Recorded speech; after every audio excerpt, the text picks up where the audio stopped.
President Trump's long trip to Asia now in the home stretch with a final stop in the Philippines for a controversial meeting with that country's president.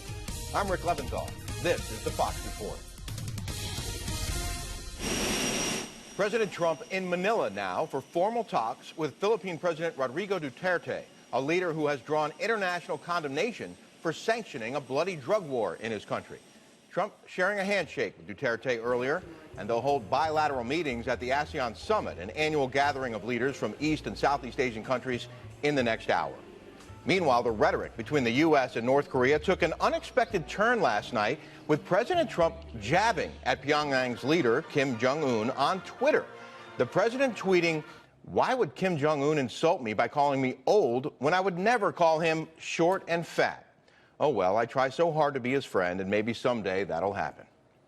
Chief White House correspondent John Roberts joins me from Manila in the Philippines with more. John, there had to be some eye-rolling and some pretty dramatic reactions to that tweet in the Far East.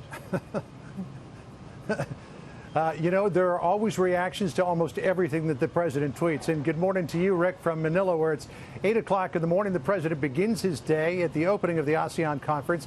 In about an hour's time, North Korea will be top of the agenda when the president talks with the leaders of 10 Southeast Asian nations, as well as meets with the prime ministers of Australia and India. It will also be, as you mentioned, his first sit-down bilateral meeting with the controversial president of the Philippines, Rodrigo Duterte. Duterte's administration has presided over the extrajudicial killings of thousands of drug dealers and drug abusers, and Duterte making no apology for it. In fact, not long ago, Duterte said that there are 3 million drug addicts in the Philippines, and he would be happy to, quote, slaughter them.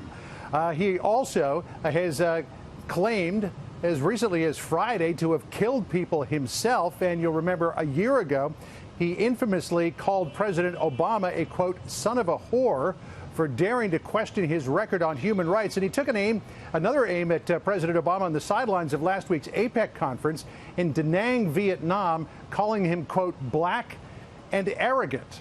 None of that expected to come up in the president's bilateral meeting with Duterte, because the president really wants to focus on North Korea, also wants to focus on trade. And, of course, the problem with China building military installations on the Spratly Islands in the South China Sea, which literally is just a few miles away from where we are standing now. Peter Cayetano, who is the Foreign Affairs Secretary for the Philippines, talked to Fox News yesterday. He believes that the Philippines will have a much better relationship with the United States under the Trump administration than they did under the Obama administration. Listen here. It's a relationship. Relationships are complicated. But you cannot view the relationship in one blow. For example, our military-to-military ties, very strong. Cooperation, very strong. So if there was a misunderstanding with the previous administration, there were words that were misinterpreted because of the distance, because of the different culture, I think it's been repaired now. So President Trump has got a difficult needle to thread here. I mean, he needs Duterte's support for those big issues like North Korea and the South China Sea and trade. But, you know, these extrajudicial killings and human rights abuses, Rick, they are another big issue as well. So we'll see how the president handles that when we get the readout from that meeting later on today. And, John, last night at this time, we were talking about some of the controversy surrounding the president's remarks aboard Air Force One, and you got some clarification over the president's discussions with Vladimir Putin, right? Yeah, you'll remember that controversy erupted yesterday, Rick, a little earlier than this time, when the president said aboard Air Force One that Vladimir Putin had again assured him that he didn't meddle in the U.S. election. The president, when asked if he believed him, said, "I really believe that when he tells me that, he means it." That was taken back home initially, that the president believed Vladimir Putin. But we sought some clarification from him last night at a press conference that he had with President Quang of Vietnam in Hanoi at the presidential palace. I put the question to the president, can you clear this up once and for all? Do you believe or not believe President Putin when he says that neither he nor Russia meddled in the U.S. election? Let's listen to what the president said. What I said there is that I believe he believes that, and that's very important for somebody to believe. I believe that he feels that he and Russia did not meddle in the election. As to whether I believe it or not, I'm with our agencies, especially as currently constituted with their leadership.